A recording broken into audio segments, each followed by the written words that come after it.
జమ్మూ కాశ్మీర్ పహల్గాంలో పర్యాటకులపై జరిగిన ఉగ్రదాడిని ప్రత్యక్షంగా చూసిన వ్యక్తి శశిధర్ సంచలన వ్యాఖ్యలు చేశారు. ఉగ్రవాదుల దాడిలో తన కళ్ల ముందే ఎంతో మంది ప్రాణాలు కోల్పోయారని ఆవేదన వ్యక్తం చేశారు. ఉగ్రవాదులను కఠినంగా శిక్షించాలంటున్న మృతుడు చంద్రమౌళి స్నేహితుడు శశిధర్తో మా విశాఖ ప్రతినిధి DP Naidu face to face. జమ్మూలో పహల్గాంలో జరిగినటువంటి ఉగ్రవాదుల దాడిలో విశాఖకు చెందినటువంటి చంద్రమౌళి అయితే మాత్రం మృతి చెందడం జరిగింది. దీనికి సంబంధించి ఇక్కడ నుంచి సుమారు 3 కుటుంబాలు అయితే కనుక జమ్మూకి విహారయాత్రకు వెళ్లిన పరిస్థితి ఉంది.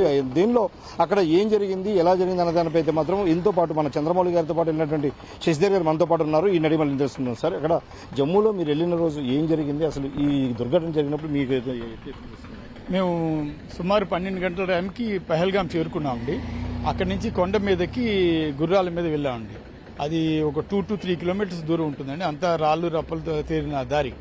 గుర్రాల మీద వెళ్తూ సగంలో యాక్చువల్గా ఆగిపోయామండి. ఆడవాళ్ళేమో వెళ్ళలేకపోతున్నాం, ఆగిపోదాం అంటే చంద్రమౌళి గారే ఇంతవరకు వచ్చాము, మీదకి వెళ్దామని చెప్తే సరే అని ధైర్యం చేసి మీదకి వెళ్ళామండి. అక్కడికి వెళ్ళినాక అదంతా దాన్ని మినీ స్విట్జర్లాండ్ అంటారు, బైషరన్ వ్యాలీ అన్నమాట. అదంతా ఒక పెద్ద గోల్ఫ్ కోర్స్ లా ఉంటుంది. ఒకవైపు చెట్లు, ఒకవైపు ఏమో హిమాలయాలు ఉంటాయి. సో వెళ్ళగానే మేము ముందు వాష్రూమ్స్కి వెళ్దామని మా అండంతో అందులోనే ఒకవైపు చివరిన వాష్రూమ్స్ ఉంటే అక్కడికి వెళ్ళామండి. వెళ్ళి 2-3 టాయిలెట్కి వెళ్ళి బయటకు వచ్చేసరికి మాకు గన్ షాట్స్ వినబడ్డాయండి. ఆ దూరంగా ఉన్న చెట్ల నుంచి వినబడ్డాయి. ఏంటి అని అనుకున్నాం, ఎవరో ఏదో హంటింగ్ చేస్తున్నారు అనుకున్నాం. మళ్ళీ కాసేపటికి ఇంకో 4-5 గన్ షాట్స్ వినబడ్డాయి. ఆడవాళ్ళు గ్రౌండ్ మధ్యలో ఒక 2-3 ఆడవాళ్ళు కూర్చుని గట్టిగా అరుస్తున్నట్టు వినపడింది. వాళ్ళ ముందు మనుషులు ఎవరు పడిపోయి ఉన్నట్టుంది. ఎదురుగా ఒక మనిషి గన్ పట్టుకొని కాలుస్తున్నట్టుగా కనబడింది. మాకు వెంటనే అయింది టెర్రరిస్ట్ అటాక్ అవుతుందండి. మేము వెంటనే అందరూ ఏం చేసిన టాయిలెట్స్ వెనక్కి దాక్కుని ఎటు పోవాలి, ఏం చేయాలి మాకు దారి తెలియదు, తెలియదు, ఎస్కేప్ రూట్ తెలియదు, ఏం చేయాలని వెయిట్ చేస్తున్నాం.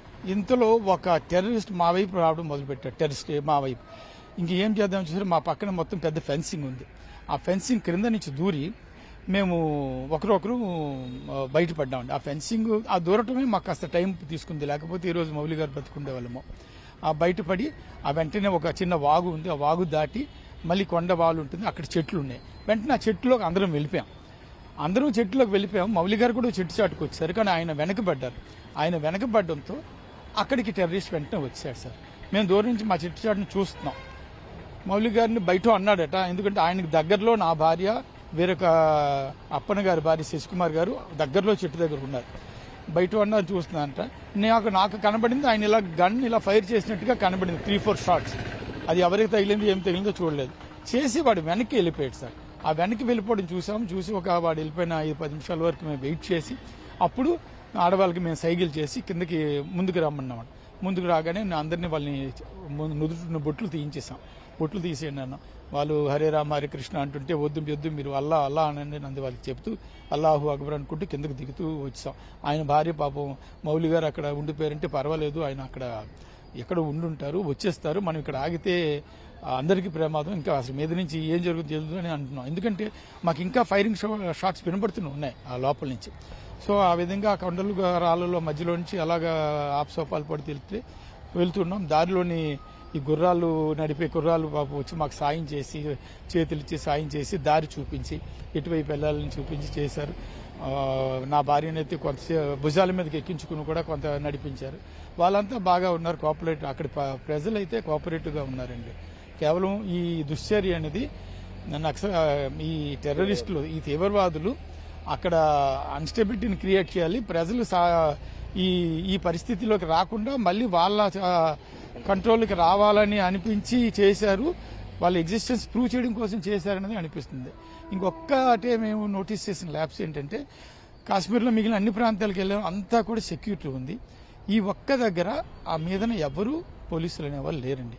దానివల్ల వాళ్ళు ఎంచుకుని ఇక్కడికి వచ్చి అటాక్ చేశారని మేము అనుకుంటున్నాం. అంటే ఇక్కడ మనం చూసుకోవచ్చు, అంటే మీలాగనే టూరిస్టులు కూడా చాలా ఎక్కువ మంది వచ్చిన పరిస్థితి కనిపిస్తుంది. అంటే మీతో పాటు అక్కడ సుమారుగా ఎంతమంది ఉండొచ్చు అనుకుంటున్నారు? ఒక 400-500 మంది మనుషులు ఉన్నారు సార్ మీదన. కాక కింద నుంచి ఇంకా గుర్రాల మీద వరుస వస్తూనే ఉన్నారు, మీద నుంచి గుర్రాలతో దిగుతూనే ఉన్నారండి. సో చాలా మంది ఉన్నారు, కంటిన్యూస్ గా ఫ్లోటింగ్ ఉంది.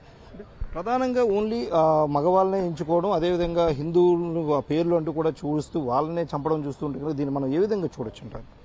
అది మరి యాక్చువల్గా అది అట్లా ఎలా చేశారని మాకు తెలియలేదు, ఎందుకంటే మేము పారిపోయి దూరంగా వెళ్ళిపోయాం కాబట్టి. కానీ అక్కడ బయటకు వచ్చి మా ఆడవాళ్ళని వదిలేశారు కాబట్టి మాకు అర్థమైంది వాళ్ళు ఆడవాళ్ళని చంపట్లేదు అని. మేము కనబడి ఉంటే మమ్మల్ని చంపేసి ఉండేవాళ్ళండి.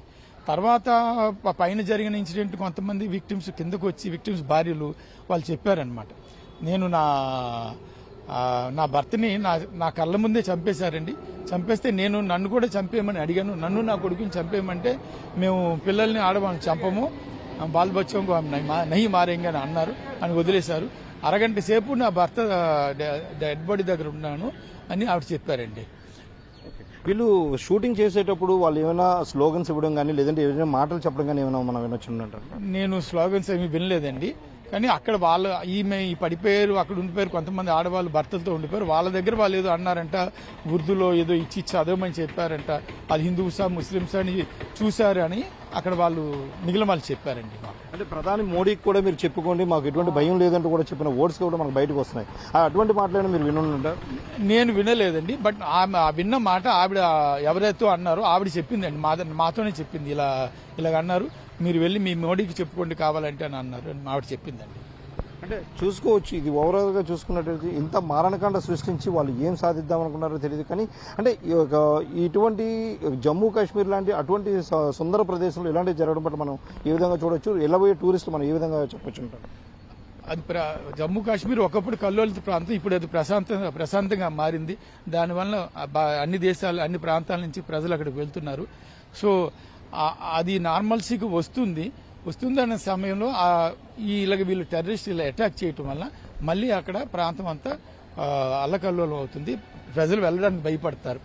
అదే వాళ్ళు కోరుకున్నారేమో, కానీ వాళ్ళు కోరుకునేది అదే. కానీ అక్కడ ఉన్న ప్రజలందరికీ, సామాన్య ప్రజలందరూ ఈ టూరిజం మీద ఆధారపడి ఉన్నారు. ఈ విధంగా వాళ్ళ జీవనోపాధి మీద వాళ్ళు పూర్తిగా దెబ్బ కొట్టారు, అందరూ వాళ్ళు పట్టుకొట్టారు వాళ్ళు. సో ఆ ప్రజలకు వాళ్ళు చేసిన సాయం ఏంటో తెలియదు. ఈ విధంగా అమాయకులను చంపి వాళ్ళు ఏం సాధించారో కూడా మాకు తెలియదు. మనం చూడొచ్చు, ఏదైతే ఈ జమ్మూ కాశ్మీర్ ప్రశాంతమైన నగరం అని అటువంటి ప్రదేశానికి ప్రజలందరూ కూడా టూరిస్టులుగా వెళ్తున్న పరిస్థితి అయితే ఉంది. కానీ అటువంటి చోట వీళ్ళందరూ కూడా ఇలాంటి మారణహోమం సృష్టించడం, అదేవిధంగా కళ్ళ ముందు అయితే మాత్రం ఒక ఇంతటి మారణహోమాన్ని చూసి మేము చాలా చలించిపోయిన పరిస్థితి ఉందంటూ కూడా చెప్తున్న పరిస్థితి మనకి కనిపిస్తుంది. కెమెరా పర్సన్ మురళితో డిపి నాయుడు, ప్రైమ్